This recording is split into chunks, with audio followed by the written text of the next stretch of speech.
The day I landed in Vietnam, I knew that this was going to be a tough thing.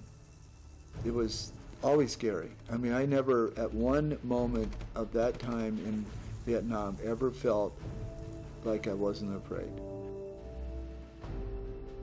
June 29th, we had our whole company working together. We set up an LZ, a landing zone for the helicopter to come in. And because we were out in the field for 30 days at a time, they would have to bring in supplies, ammunition. I had sent a couple of the guys up after the helicopter, and they were all 20 feet away from me, and I thought, well, I better run up there too. I need to ask a couple of questions on what we're going to do tomorrow. I turned around, I took a couple of steps when somebody further up tripped a bouncing Betty landmine. It was so strong that it killed 4 guys and wounded 12, and I was one of them.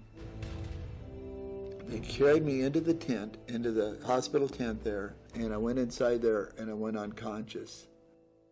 I woke up in Yokohama, Japan, and looked at the end of the bed, and what you see is what happened to me.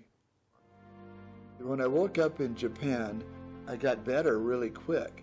And my brother's wife had a friend that was in the military, a very high-ranking officer, and they came out and picked me up and drove all over Japan. I remember driving all over Japan, in fact, and again, my legs were still open with bandages on them.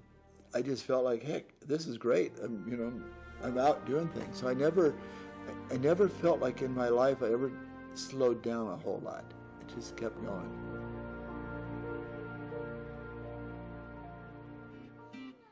After I lost my legs, I just wanted, this sounds so corny, I want people to know that I am just like anybody else. I can do whatever I want to do and whatever I set my mind to.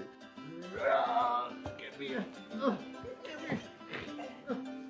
I think I have this, like, I'm going to do it. Don't help me.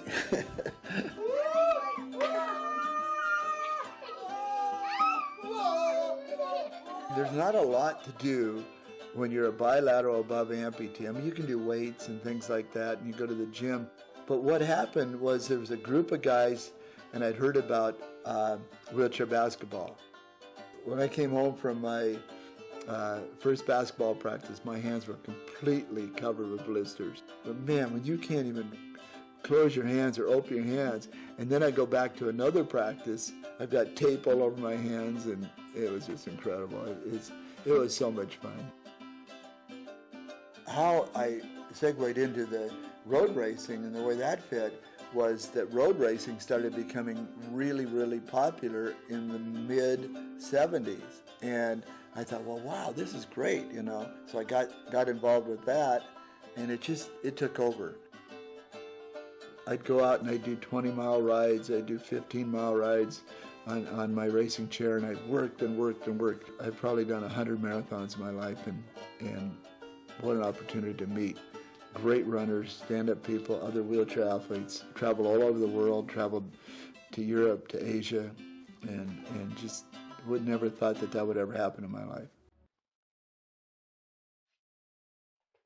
Yeah, this is where I started everything, right here. I had a whole bunch of ideas and wanted to come up with different products to make so persons with disabilities could really do things. When I started Magic Emotion, which is the name of the company, we wanted to take it to do every single product we could possibly do.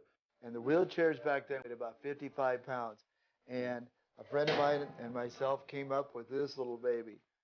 Now, obviously, all the wheels are gone on it, but what you see is a lightweight aluminum frame. That dropped the weight of that wheelchair from 55 to 24 pounds. I actually won the Boston Marathon in that frame. And then we went to this frame. Look at the difference. This is the evolution of that wheelchair.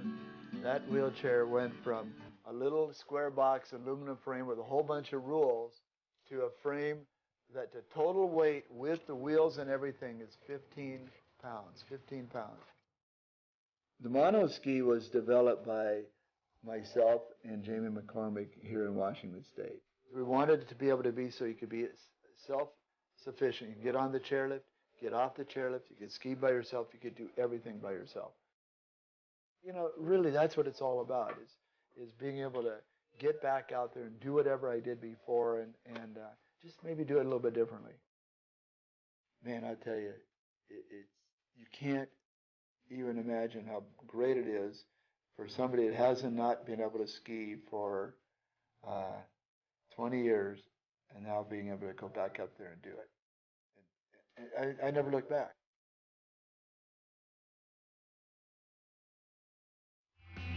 I think that sports is a huge factor in speeding up the recovery of a person with disability.